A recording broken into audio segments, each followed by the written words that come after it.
काय कामे बघायचं सहन का सुनबाई त्याला घालून पाडून बोलते ना बोलू द्या टोमणी टामणी देते ना देऊ द्या तू फक्त शांत राह माझं आई तुझ्या सुनेला शिसून येईल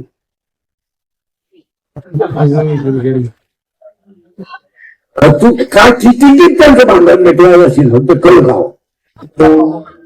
लगेच झालं दमका दिवस याला आणि ते दिवस बरेच म्हाताऱ्यावर अरे गप्प बसून राहिले आता तीच म्हणजे दोघी गप्प बसा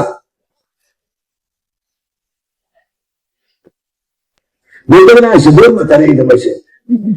आठवडी निर्णय जातो तर बसा मिटवायला जातो मी शांत राहा काहीच होत नाही मला काहीच होत नाही फक्त स्वतःच चित्त स्थिर ठेवा आणि तुमचं चित्त ते चित्त चंचल होऊ जाऊ नका आणि ते चित्त जर पांडुरंगाच्या चरणावर ठेवलं तर जगातले जेवढे आनंद आहेत तेवढे तुम्हाला येतील आणि नाथबाबाचं असं म्हणणं आहे मी माझं चित्त स्थिर केल्यामुळं माझी अवस्थाच अशी झाली